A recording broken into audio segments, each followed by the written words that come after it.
ನಮಸ್ಕಾರ. ಉತ್ತರ ಕರ್ನಾಟಕ ನ್ಯೂಸ್ನ ಪ್ರೈಮ್ ಟೈಮ್ಗೆ ಸ್ವಾಗತ. ನಾನು ಹನುಮಂತೇಶ್.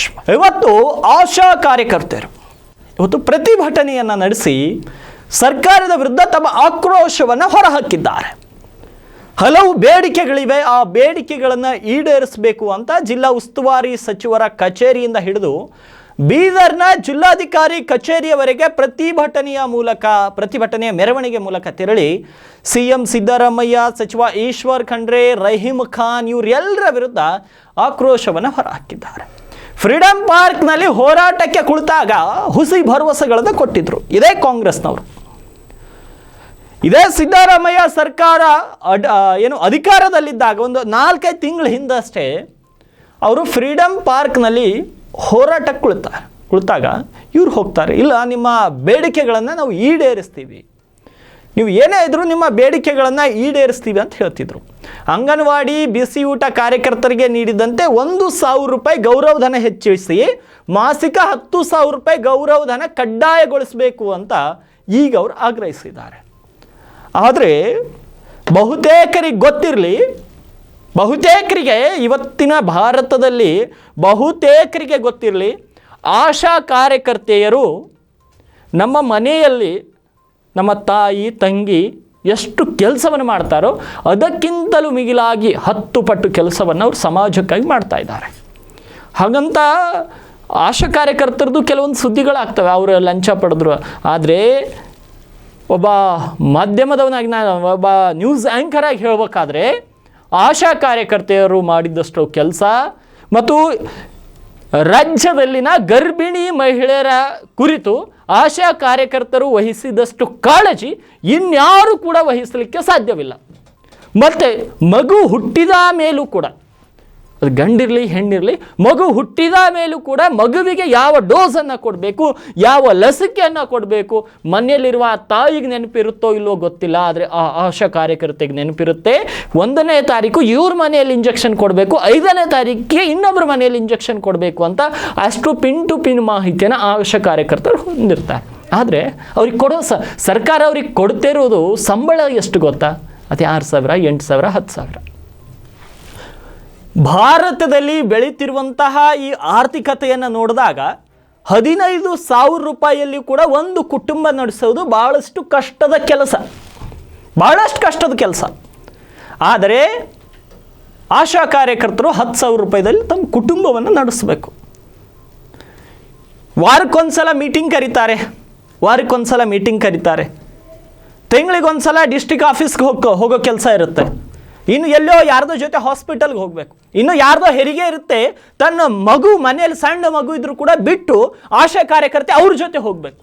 ಎಷ್ಟೆಲ್ಲ ನೋವು, ಎಷ್ಟೆಲ್ಲ ಅನುಭವ. ಅಂಥವರಿಗೆ ಸಂಬಳ ಕೊಡಲ್ಲ ಸರ್ಕಾರ. ಇನ್ಯಾವನೋ ಮಧ್ಯಾಹ್ನ 1 ಗಂಟೆಗೆ 2 ಗಂಟೆ ಕಚೇರಿಗೆ ಬರ್ತಾನೆ, ಕಚೇರಿಗೆ ಬಂದೆ ಕಾಲ್ ಮೇಲೆ ಕಾಲು ಹಾಕೊಂಡು ಕುತ್ಕೊಂಡಿರ್ತಾನೆ, ಅವನಿಗೆ 80,000, 1 ಲಕ್ಷ ಸಂಬಳ. ಇದು ನಮ್ಮ ವ್ಯವಸ್ಥೆ. ಯಾರು ನೈಜವಾಗಿ ಕೆಲಸ ಮಾಡ್ತಾರೋ ಅವ್ರಿಗೆ ಸಂಬಳ ಇಲ್ಲ, ಅದು ಗೌರವಧನವಾಗಿ ಕೊಡ್ತಾರೆ. ಯಾರು ನೈಜವಾಗಿ ಫೀಲ್ಡಲ್ಲಿ ಕೆಲಸ ಮಾಡ್ತಾರೋ ಅವ್ರಿಗೆ ಗೌರವಧನ. ಯಾರು ಸೂಟು ಬೂಟು ಹಾಕ್ಕೊಂಡು AC ಕಾರಲ್ಲಿ ಬಂದು ಕಚೇರಿಗೆ ಬರ್ತಾನೋ ಅವ್ರಿಗೆ 80,000ರಿಂದ 1 ಲಕ್ಷ ರೂಪಾಯಿ ಸಂಬಳ. ಇದು ನಮ್ಮ ಕಾನೂನು ಸುವ್ಯವಸ್ಥೆ, ಇದು ನಮ್ಮ ಪ್ರಜಾಪ್ರಭುತ್ವ ದೇಶ. ಹೆಂಗೆ ಸಮರ್ಥನೆ ಮಾಡ್ಕೊಳ್ಬೇಕು ಹೇಳಿ? ಒಂದು ಹಳ್ಳಿಯಲ್ಲಿ 2 ಗಂಟೆ ಕಾಲ್ ಬರುತ್ತೆ ಒಬ್ಬ ಆಶಾ ಕಾರ್ಯಕರ್ತೆಗೆ, ಮೇಡಮ್ ನಮ್ಮ ಮನೆಯಲ್ಲಿ ಗರ್ಭಿಣಿ ಇದ್ದಾರೆ, ಹೆರಿಗೆ ಆಗುವಂತಹ ಪರಿಸ್ಥಿತಿ ಇದೆ, ಬನ್ನಿ. 2 ಗಂಟೆಗೆ ಬರ್ತಾಳೆ ಆಶಾ ಕಾರ್ಯಕರ್ತೆ. ರಾತ್ರಿ 2 ಗಂಟೆ ಆದರೂ ತಮ್ಮ ಕುಟುಂಬವನ್ನು ಬಿಟ್ಟು ಇವ್ರ ಜೊತೆ ಆಂಬ್ಯುಲೆನ್ಸಲ್ಲಿ ಹಾಸ್ಪಿಟಲ್ಗೆ ಬರ್ತಾರೆ. ಯಾಕೆ ಬರ್ತಾರ್ರಿ? ಸಮಾಜ ಸೇವೆ ಅಂತ ತಿಳಿದು ಬರ್ತಾರೆ, ಅದು ನನ್ನ ಕರ್ತವ್ಯ ಅಂತ ತಿಳಿದು ಬರ್ತಾರೆ, ಅದು ನನ್ನ ಜವಾಬ್ದಾರಿ ಅಂತ ತಿಳಿದು ಬರ್ತಾರೆ. ಆದರೆ ಸರ್ಕಾರ ಅವ್ರನ್ನ ನಡೆಸ್ಕೊಳ್ಳೋ ರೀತಿ ನೋಡಿದರೆ ಅವ್ರೇನು ನಿಮ್ಮ ಗುಲಾಮ್ರ? ಅವ್ರು ನೀವು ಏನು ಜೀತಕ್ಕೆ ಇಟ್ಕೊಂಡಿದ್ದೀರಾ? ಆದಷ್ಟು ಬೇಗ ಆಶಾ ಕಾರ್ಯಕರ್ತೆಯರ ಸಂಬಳವನ್ನು, ಗೌರವಧನವನ್ನು ಹೆಚ್ಚಿಸಬೇಕು ಮತ್ತು ಅವರಿಗೆ ಬೇಕಾದಂಥ ಸವಲತ್ತುಗಳನ್ನು ಒದಗಿಸಬೇಕು. ಯಾಕಂದರೆ ಈ ಸಮಾಜದಲ್ಲಿ ನನಗನ್ಸಿದ ಮಟ್ಟಿಗೆ ಭಾಳಷ್ಟು ಶ್ರಮ ಇದೆ ಆಶಾ ಕಾರ್ಯಕರ್ತೆಯರದು, ಭಾಳಷ್ಟು ಶ್ರಮ ಇದೆ. ಅದಕ್ಕೆ ನ್ಯಾಯ ಸಿಗಬೇಕು. ಇಲ್ಲ, ನೀವೊಂದು ವೇಳೆ ಭರವಸೆ ಕೊಡದಿದ್ರೆ, ಅವರು ಫ್ರೀಡಂ ಪಾರ್ಕ್ನಲ್ಲಿ ಅವತ್ತು ಹೋರಾಟ ಹಿಂತೆಗೆದುಕೊಳ್ಳದೇ ಹೋಗಿದ್ರೆ ಇಷ್ಟು ಹೊತ್ತಿಗೆ ನಿಮ್ಮ ಸರ್ಕಾರ ಗಡಗಡ ಅಂತ ನಡುಗ್ತಿತ್ತು. ಪಾಪ ಆ ದೊಡ್ಡ ಮನಸ್ಸಿರುವಂಥ ಆಶಾ ಕಾರ್ಯಕರ್ತರು ನಿಮ್ಮ ಮೇಲಿರುವಂಥ ಭರವಸೆಯಿಂದ ಹೋರಾಟವನ್ನು ಹಿಂಪಡೆದ್ರು, ಮುಷ್ಕರವನ್ನು ಅಷ್ಟಕ್ಕೆ ನಿಲ್ಲಿಸಿದ್ರು, ಆ ಪ್ರತಿಭಟನೆಯನ್ನು ಮುಗಿಸ್ಬಿಟ್ರು. ಇಲ್ಲಾಂದರೆ ಇಲ್ಲಿ ತನಕ ಆ ಪ್ರತಿಭಟನೆ ಏನಾದರೂ ನಡೆದಿದ್ರೆ ಈ ಕಾಂಗ್ರೆಸ್ ಸರ್ಕಾರ ನಡುಗ್ತಾ ಇತ್ತು.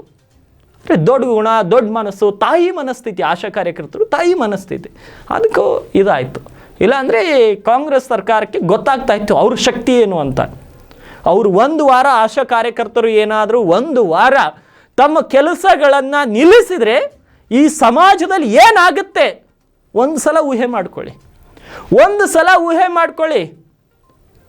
8 ದಿನ ಆಶಾ ಕಾರ್ಯಕರ್ತರು ಕೆಲಸ ಬಿಟ್ಟಿದ್ರೆ ಅಲ್ಲೋಲ ಕಲ್ಲೋಲ ಆಗೋಗುತ್ತೆ. ಒಂದು ಗರ್ಭಿಣಿ ಮಹಿಳೆ ಬಗ್ಗೆ ಅಪ್ಡೇಟ್ ಬೇಕು, ಒಂದು ಮಗುವಿನ ಬಗ್ಗೆ ಅಪ್ಡೇಟ್ ಬೇಕು, ಗ್ರಾಮದಲ್ಲಿ ಯಾರಿಗೆ ರೋಗ ಬರ್ತಾ ಇದೆ ಅಪ್ಡೇಟ್ ಬೇಕು, ಲಸಿಕೆ ಬಗ್ಗೆ ಅಪ್ಡೇಟ್ ಬೇಕು. ಕರೋನಾದಲ್ಲಿ ಯಾರೀ ಮುಂದೆ ಬಂದಿದ್ರು? ಕರೋನಾದಲ್ಲಿ ಯಾವ ಸರ್ಕಾರಿ ಅಧಿಕಾರಿ ಬಂದು ಕೆಲಸ ಮಾಡಿದ್ರು ಹೇಳಿ? 24 ಗಂಟೆ ಯಾರೀ ಕೆಲಸ ಮಾಡಿದ್ರು? ಕರೋನಾ ಸಂದರ್ಭದಲ್ಲಿ ಅತಿ ಹೆಚ್ಚು ಕೆಲಸವನ್ನು ಮಾಡಿದವರು ಇದೇ ಆಶಾ ಕಾರ್ಯಕರ್ತರು. ತಮ್ಮ ಜೀವದ ಹಂಗನ್ನು ತೊರೆದು ಹಾಸ್ಪಿಟಲ್ಗಳಲ್ಲಿ ರಾತ್ರಿಯನ್ನು ಕಳೆದಿದ್ರು. ಆದರೆ ಇವತ್ತು ಹಾಸ್ಪಿಟಲ್ಗಳಲ್ಲಿ ಅವ್ರಿಗೆ ಒಂದೇ ಒಂದು ಕೋಣೆ ಇಲ್ಲ.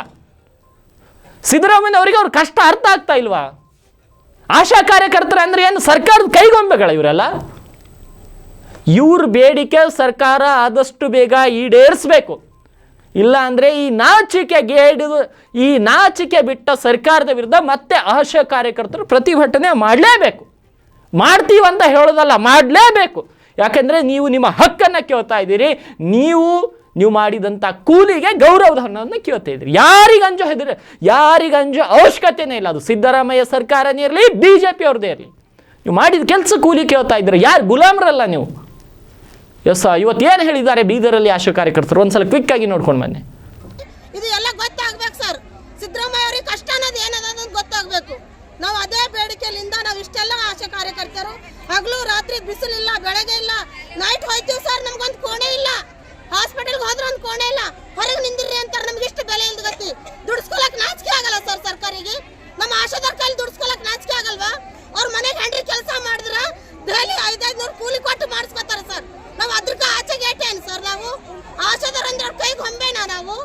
ಯಾಕೆ ಸರ್ಕಾರ ಗೊತ್ತಾಗುತ್ತಿಲ್ಲವಾ? ನಾವು ಮಾಡೋ ಕೆಲಸ ಗುಣ ಇಲ್ಲ ಅವ್ರಿಗೆ. ಪ್ರತಿಯೊಂದು ಸ್ವಚ್ಛ ಮಾಡ್ತೀವಿ ಸರ್. ಅವ್ರ ಮನೆಗೆ ಹೋದೆವು ಅಂದ್ರೆ ಅವ್ರ ಮನೆಗೆ ಮಕ್ಕಳದು ಕೂಸಿಂದು ತಾಯ್ದಾರ್ದು ಮನೆಯವ್ರು ಮಾಡಲ್ಲ ಸರ್. ನಾವು ಮಾಡಿ ಬರ್ತೀವಿ. ಯಾಕೆ ಸರ್ಕಾರ ಕಣ್ ಕಟ್ಟಿದ್ದಾರೆ ಸರ್ ಅವ್ರಿಗೆ? ನಾವು ಕೆಲಸ ಮಾಡೋದು ಗೊತ್ತಾಗ್ತಿಲ್ಲ. ಪ್ರತಿಯೊಂದಕ್ಕೆ ವಿಸಿಟ್ ಬರ್ತಾರೆ ಸರ್. ಪ್ರತಿಯೊಂದು ವಿಸಿಟ್ ಆಶೆ ಕೊಡ್ಬೇಕು ಸರ್. ಒಂದು ಗ್ರಾಮದಲ್ಲಿ ಒಂದು ಪಂಚಾಯತ್ಲಿಂದ ಹೆಲ್ತ್ಲಿಂದ ಬಂದು ನಮ್ಮಲ್ಲಿ ಇವರು ವಿಸಿಟ್ ತಗೋತಾರೆ ಸರ್. ಏನ್ ಡೀಟೇಲ್ ಇಲ್ಲ ನಮ್ಮ ಆಶಾದಾರ ಬಲ್ಲಿ, ಏನಿಲ್ಲ ಕೇಳಿ. ಮನೆಗೆ ಮಲ್ಕೊಂಡ್ರೆ ರಾತ್ರಿ 12 ಆದ್ರೂ ಬಿ ನಮ್ಮ ಆಶಾದಾರ ರಿಪೋರ್ಟ್ ಕೊಡ್ಬೇಕು. 12 ಆದ್ರೂ ಬಿ ರಿಪೋರ್ಟ್ ಕೊಡ್ಬೇಕು ಸರ್. ಅವ್ರ ಮನೆಗೆ ಮಕ್ಕಳು ಇರ್ತಾರೆ ಸರ್. ನಮ್ಮ ಮನೆಗೆ ಹೆಂಡ್ರು ಮಕ್ಕಳು ಇರಲ್ರ? ನಮ್ಗೂ ಕೇಳೋರು ಇರಲ್ರಿ ಬಾ? ಕಫ ಟೆಸ್ಟ್ ಸರ್ ಅವ್ರದ್ದು ಕೈದಾಗ ಹಿಡ್ಕೊಂಡು ಹೋಗ್ತೀವಿ ನಾವು. ನಮ್ಗೊಂದು ಬ್ಲೌಸ್ ಗತಿ ಇಲ್ಲ, ಅವ್ರದ್ದು ಕೈದಾಗ ಹಿಡ್ಕೊಂಡು ಹೋಗ್ತೀವಿ. 3 ಮಾಡ್ಲಿಲ್ಲ ಅಂದ್ರೆ ನಿಮ್ಗೆ ತೆಗೆದು ಬಿಡ್ತೀವಿ ಅಂತ ಹೇಳ್ತಾರೆ ಸರ್. ಯಾಕ್ರಿ ಇಷ್ಟೆಲ್ಲ ನಮ್ಗೆ ಒತ್ತಾಯ ಮಾಡೋದು? ಅವ್ರ ಮನೆಗೆ ಮಕ್ಕಳು ದೊಡ್ಡ ಸ್ಕೂಲಿಗೆ ದೊಡ್ಡದು ಫಂಕ್ಷನ್ ಹಾಲ್ದಾಗ ಕೂಡಿಸಿ ನೆರಳ ಎಸಿದಾಗ ಕೂಡಿಸಿ ಬಿಡ್ತಾರ. ನಮ್ ಜುಜುಬಿ 5,000 ರೂಪಾಯಿಗೆ ನಾವು ಬೇಡ್ಕೊಳತ್ತಿದ್ದೇವೆ ಸರ್. ಅವ್ರ ಹತ್ರ ಕಷ್ಟ ಮಾಡಿ ಅವ್ರಿಗೆಲ್ಲ ಮಾಡಿ ಒಂದ್ ದೊಡ್ಡ ಸ್ಥಾನದಾಗ ಕೂಡಿಸಿ ನಾವು ಬೇಡ್ಕೊಳತ್ತಿದ್ದೇವೆ. ನಮ್ಗೆ ಅಷ್ಟ ಅವ್ರಿಗೆ ಕರ್ಕೊಂಡೇ ಇಲ್ವಾ ಬಂದ ಸರ್ಕಾರಕ್ಕ?